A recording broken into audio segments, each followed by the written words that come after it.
नमस्कार, आपका बहुत बहुत स्वागत है हमारे खास प्रोग्राम द सिंपल टॉक में, जहां बात सिंपल और सीधी होगी। और आज हमारे साथ जो शख्स जुड़ने जा रहे हैं उनका कंट्रोवर्सी से कुछ खास ही नाता है। तो हमारे साथ जुड़ने जा रहे हैं आज दीपक कलाल। आपका बहुत बहुत स्वागत है दीपक के लिए। मैं बहुत खुश हूँ क्योंकि कश्मीर छोड़ के मुझे चंद दिन हुए हैं, लेकिन आज इस प्लेटफॉर्म के जरिए कश्मीर के जो मेरे मुरीद है उनके साथ मैं जुड़ने जा रहा हूँ। और इसीलिए मैं बहुत खुश हूँ क्योंकि मैं कश्मीर को बहुत ज्यादा मिस कर रहा हूँ। तो दीपक, आप लॉस एंजलिस में पैदा हुए हैं, लेकिन आपके पेरेंट्स कहाँ से हैं और आप जम्मू कश्मीर से इतना लगाव और इतना प्यार कैसे जताते हैं? मेरा जन्म लॉस एंजलिस में हुआ, लेकिन उसके बाद में हम लोग यहाँ पे बंबई सेटल हो गए बचपन में ही, क्योंकि मेरे दादी माँ की तबीयत थी, वो खराब रहती थी और मैंने बंबई से पढ़ाई की। और उसके बाद में 10 साल पहले मैं वहां पे कश्मीर में आया और उसके बाद में हमेशा मेरा सपना रहा था कि मैं कश्मीर में आऊं, लेकिन कभी बात नहीं बनती थी। लेकिन जब मैं वहां पे आया तब मैंने पाया कि कश्मीरी लोग बहुत बहुत अच्छे हैं। यहाँ पे जो फ्लड हुआ था उसका मैं हिस्सा रहा और वो फ्लड में मेरी जो जान है वो एक कश्मीरी ने बचाई थी। और तब मुझे पता चला कि कश्मीर के लोगों को हमेशा ऐसे कहा जाता है कि वो पत्थरबाज है, इस तरह से ये करते हैं वो करते हैं, लेकिन उनकी अच्छाई बहुत बार कैमरा में नहीं कैद होती है। कश्मीर की इस अच्छाई को दीपक ने परखा और उसने सोचा कि दुनिया के सामने कश्मीर की इस अच्छाई को वो उजागर कर देगा। मेरे वीडियोस में मैंने कश्मीरियत के बारे में बात की, कश्मीरी लोगों के इंसानियत के बारे में बात की। और आज मैं बहुत खुश हूँ कि मेरे इस एक वर्ष के बाद कश्मीर में काफी टूरिस्ट भी आए। बहुत से लोगों ने मुझे गले मिला और कहा कि हम कश्मीर में आपके लिए आए, क्योंकि आपने कश्मीर के बारे में बहुत सारी पॉजिटिव बातें बताई।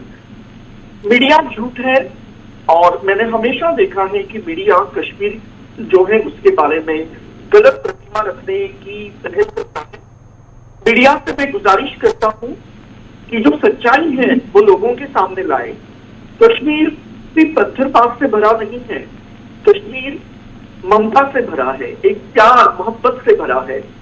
यहाँ पे अगर कोई बूढ़ा रास्ता क्रॉस करने की कोशिश करता है तो एक युवा कश्मीरी आकर हाथ बढ़ाता है और उसे रास्ता क्रॉसिंग करने में मदद करता है।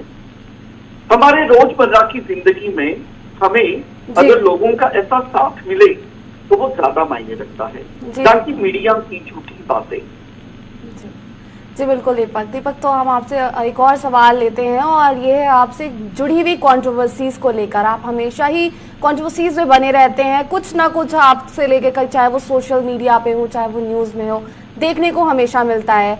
आपसे जैसे कि आप एक बार दिल्ली में आए थे और वहां मेट्रो में सफर कर रहे थे, वहां पर एक लड़की ने आपके साथ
जिसके तहत मैं मेट्रो में क्या चढ़ गया, जिससे मेरी प्राइवेसी का नामो निशान मिट गया।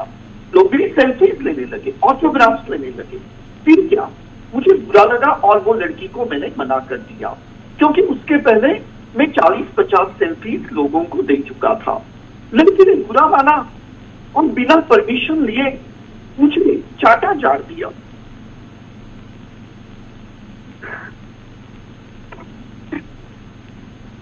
तो उस वक्त आपके बॉडीगार्ड कहाँ पे थे दीपक? एक्चुअली कभी कभी मैं विदाउट बॉडीगार्ड से घूमता हूँ, और वही वो दिन था जब मेरे साथ ये प्रत्याघात हुआ, ये अटैक हुआ, ये आघात हुआ। मेरे जितने भी मुरीद हैं इंडिया के, तो मैं यही कहना चाहूंगा कि यूरोप में मेरे साथ ऐसे नहीं होता है। लंडनर्स, पैरिशर्स, न्यूयॉर्कर्स, टोरंटोनियंस सब मुझे इतना प्यार देते हैं। क्यों क्यों आखिर दिल्ली के लोग मेरे ऊपर इस तरह से आघात प्रत्याघात कर रहे हैं? क्यों बार बार लगातार बारंबार वो मेरे ऊपर ये वार कर रहे हैं? मोदी सरकार से मेरी गुजारिश है कि वो जल्द से जल्द मुझे जेड+ सिक्योरिटी मुहैया कराए, क्योंकि मेरे तन बदन को सुरक्षित रखने के लिए ये मेरे लिए बहुत मायने रखता है, बहुत ज्यादा। मेरे करियर में अभी उछाल आया है, मेरे वीडियोस वायरल होते जा रहे हैं, उसको 500 600 मिलियन व्यूज मिल रहे हैं। मैं एक सेलिब्रिटी हूँ और चाहता हूँ कि मैं मेरे तन बदन की हिफाजत करूँ। गुजारिश करता हूँ कि जेड+ सिक्योरिटी मुझे मुहैया की जाए। नेक्स्ट टाइम मैं कश्मीर आऊंगा तो मेरे साथ हमेशा बॉडीगार्ड रहे। वैसे कश्मीर के लोग बहुत अच्छे हैं, लेकिन कुछ लोग जो दूसरे स्टेट के हैं वो आके मुझे परेशान करने की कोशिश करते हैं।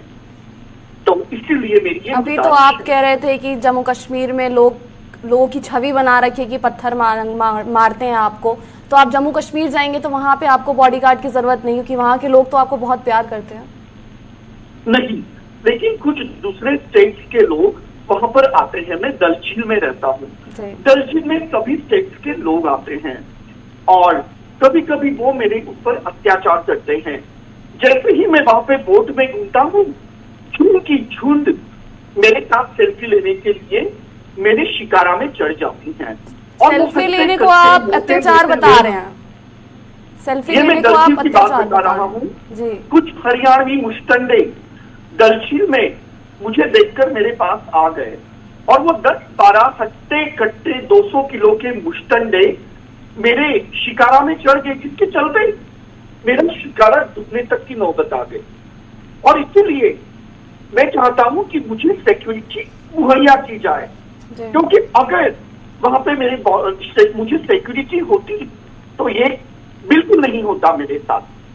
तो कश्मीर में तो मैं कभी सिक्योरिटी रखना था।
है तुम ट्रीटमेंट करवाओ, फिर मुझसे सेल्फी लो, क्योंकि मैं नहीं चाहता हूं कि वो लड़की उसको वायरल करे। मुझे कतई पसंद नहीं है, क्योंकि मैं खूबसूरती का दीवाना हूं और मुझे खूबसूरती बहुत भाती है। तेरी मेरी शक्ल के लोगों को सेल्फी देना मुझे पसंद नहीं है, कतई नहीं। तो चलिए से अगला सवाल लेते हैं जो कि राखी सावंत से जुड़ा हुआ है। राखी सावंत से आपकी शादी होने वाली थी, पर ऐसा क्या हुआ, आपकी शादी कैसे टूट गई? क्योंकि शादी के कार्ड तक जो है सोशल मीडिया पे आ गए थे, आप दोनों अलग कैसे हो गए? राखी सावंत एक अपॉर्चुनिस्ट थे, उसने देखा दीपक कलाल वायरल है, दीपक कलाल से शादा करो और ढेर सारी सुर्खियां बटोरो। फिर क्या, कुछ हीरोइनों के साथ मेरे अफेयर्स चल रहे थे। राखी ने सोचा क्यों न बहती गंगा में मैं भी हाथ धो लूं। हाथों हाथ राखी सावंत ने मुझसे शादा करने का डिसीजन लिया। उसने मुझे बंबई बुलाया और मेरे गले में उसने मंगलसूत्र डाल दिया और कहा कि ये मेरा पति है। राखी की ये बात मैंने नजरअंदाज कर दी। मैंने उससे कहा, राखी तुम क्यों मेरे पीछे हाथ धोकर पड़ी हो, चली जाओ। राखी ने कहा, नहीं, मैं तुमसे सच्चा प्यार करती हूँ। हमारे लॉस एंजलिस के घर में वो आई और वहां पे मेरे साथ 4 महीने रही। मैंने सोचा राखी एक बहुत अच्छी लड़की है। उसने मुझसे 4 करोड़ रुपए दिए, कहा कि हमारा शादा धूमधाम होगा और ये पैसे मैं शादा के लिए खर्च करूंगी। लेकिन राखी सावंत ने 4 करोड़ की शॉपिंग की। उसने दुबई में जाके बड़े बड़े जेवरात लिए, जिसके चलते मैं बहुत दुखी हो गया।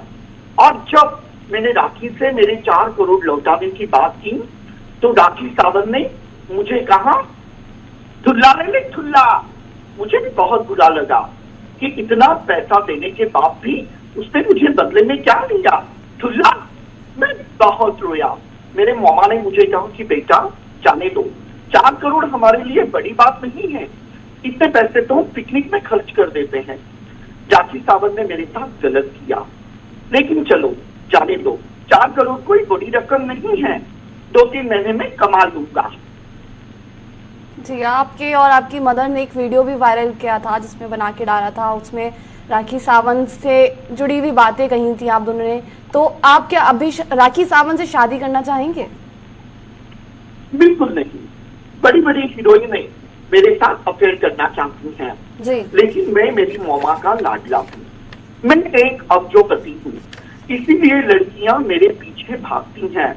मुझे डर है कि जो राखी ने मेरे साथ किया वो मेरे साथ कोई दूसरा न करे।